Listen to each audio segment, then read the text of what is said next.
Somewhere in the basement of a major museum, right now, there's a crate that hasn't been opened in decades. Inside it, an object that curators can't explain, won't display, and in some cases quietly relabeled as something else entirely once it became embarrassing. We're not talking about conspiracy theories. We're talking about real artifacts, sitting in real museums, with real accession numbers, and no satisfying answer. Some of them fooled experts for over a century. Some were pulled from display the moment science got close enough to look. And a few are so strange that the researchers who studied them simply wrote, "Function unknown," and moved on. These are 50 artifacts museums locked away and never fully explained. Let's start with the one that has stumped scholars since 1739. In museums across Northern Europe, there are roughly 130 bronze objects shaped like 12-sided cages. They're called Roman Dodecahedra, and they are one of the most baffling objects the ancient world ever produced. Here's what makes them genuinely strange. Not a single Roman text, carving, mosaic, or painting ever depicts one. They appear in the archaeological record of the northwestern provinces, modern France, Germany, Britain, but never in Italy itself, the heart of the empire. They're not standardized in size. They carry no numbers, no letters, no markings, and they show almost no wear, which rules out the most popular theory that they were measuring tools. The one found in Norton Disney, England in 2023, was cast from an alloy that's 27% lead, an oddly high proportion that suggests whoever made it needed the metal to flow perfectly into an intricate mold. Nobody knows why. The family of objects gets stranger the deeper you look. There's a 20-sided icosahedron version in the Rheinisches Landesmuseum in Bonn that was misclassified for years. A solid silver dodecahedron found in Geneva in 1982 has a zodiac sign engraved on each face. Tiny gold versions have turned up along the maritime Silk Road in Vietnam. 130 objects. 0 written records, no explanation that survives peer review. Now here's where it gets even more uncomfortable for the institutions involved. Some of these museums didn't just fail to explain their objects. They actively had to walk back what they'd been telling visitors for years. The crystal skulls are the perfect example.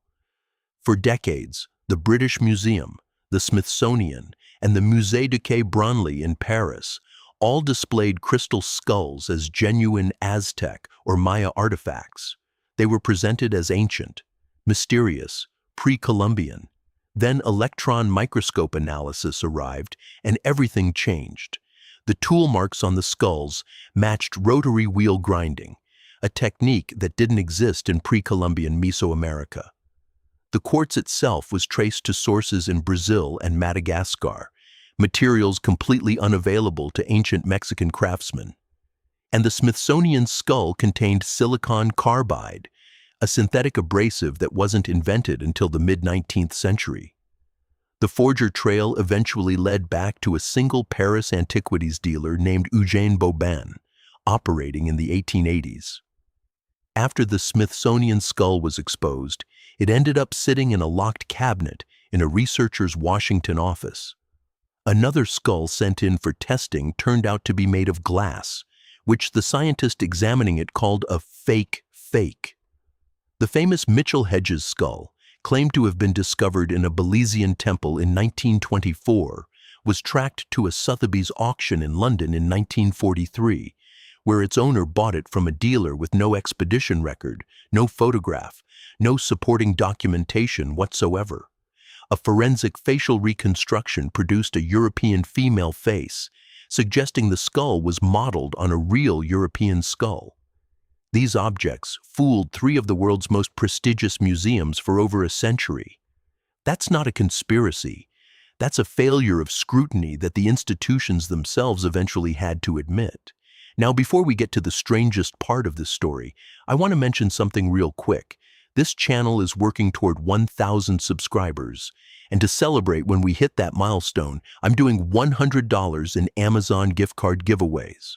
One winner picked randomly from subscribers who comment on the channel. So if you want to be in the running, subscribe and drop a comment. I'll announce the winner once we hit that number. All right, back to the mystery. Back to the objects that are genuinely unexplained rather than exposed.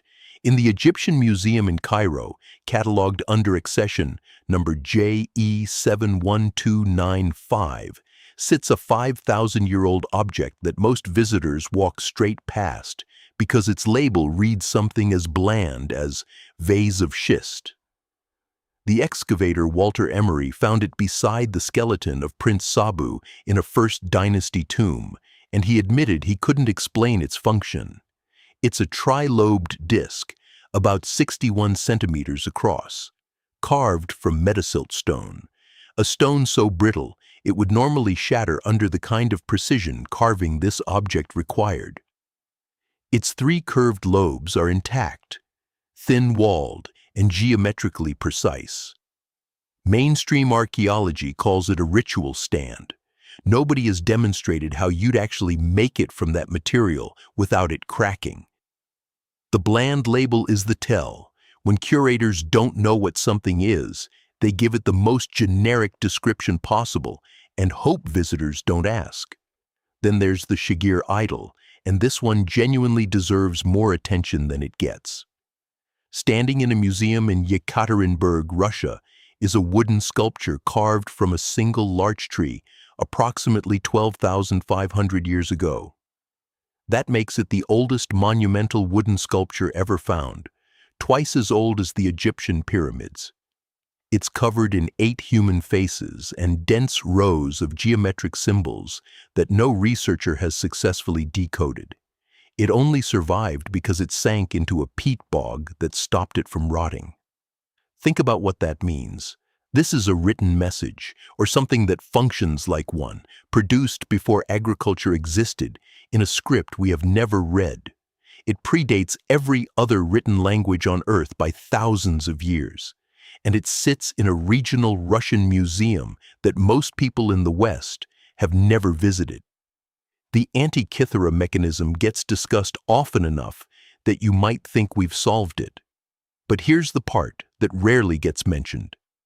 What survives in Athens's National Archaeological Museum is only about 82 corroded fragments. A significant portion of the device may still be sitting on the seabed off the Greek island of Antikythera, where the wreck was first discovered. What we do have shows a pin-and-slot gear system that modeled the moon's irregular orbital speed, an astronomical concept that took European science another 14 centuries to rediscover. It tracked the 4-year Olympiad cycle. It predicted eclipses. And then, for over 1,000 years, nothing remotely comparable appears in any civilization on Earth. The gap isn't just strange. It's almost impossible to explain without assuming that a great deal of ancient technical knowledge was simply lost. The Phaistos disc sits in the Heraklion Museum on Crete and has been studied since its discovery in 1908. It's a fired clay disc stamped with 241 symbols arranged in a spiral, arguably the earliest example of movable type printing in history, predating Gutenberg by 3,000 years. Not a single symbol has been convincingly decoded. The language it represents is unknown. And here's the detail that keeps a quiet authenticity debate alive. The museum has never permitted destructive testing of any kind. No thermoluminescence dating, no material analysis. The disc cannot be fully verified and cannot be fully disproven, and the museum's position is essentially to display it and decline further scientific access. The Lycurgus cup at the British Museum is 400 years old and contains what amounts to Roman nanotechnology. The glass looks green in normal light. Lit from behind, it turns blood red. The reason? The glass is laced with gold and silver nanoparticles, approximately 50 nanometers wide, distributed with a precision that modern materials scientists still can't fully explain as a deliberate, repeatable process. How Roman glassmakers achieved that consistency, whether it was intentional or an extraordinary accident, remains an open question. And here's the detail almost no visitor ever sees. The cup is almost never displayed backlit. Most people who walk past it in the museum see a green cup and move on, never knowing it does something that shouldn't be possible. The Grolier Codex gives us one of the most satisfying reversals in the history of archaeology. This Maya book surfaced in the 1960s under suspicious circumstances and was immediately dismissed by most scholars as a forgery. It was locked in a vault in Mexico City, kept away from public view for decades, treated as an embarrassment. Then, rigorous modern analysis authenticated it. The Grolier Codex is now recognized as the oldest surviving book of the Americas. An object locked away as a fake turned out to be the most important Maya document ever found. The institutions that dismissed it had to reverse their position entirely. And the Voynich manuscript, carbon-dated to the 1400s and held at Yale's Beinecke Library, remains the counterexample. A book written in a completely unknown script, illustrated with botanical drawings of plants that don't exist in nature, studied by professional codebreakers for over a century, and still entirely unread. 2 books, one proved real after being dismissed, one still completely illegible after 100 years of trying. One last thing before you go. As I mentioned earlier, this channel is working toward 1,000 subscribers, and I'm running $100 in Amazon gift card giveaways to celebrate when we hit that milestone. Everyone who's subscribed and left a comment is automatically in the running. No extra step needed. If this kind of deep dive is your thing, hit subscribe, drop your take in the comments, and I'll see you in the next episode. What strikes me about all of these objects is the same thing. The institutions holding them know far less than their display labels suggest.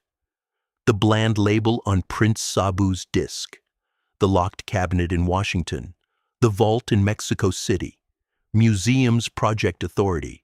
But behind the scenes, there are rooms full of objects that nobody can explain, and a quiet institutional preference for function unknown over admitting how much we still don't know.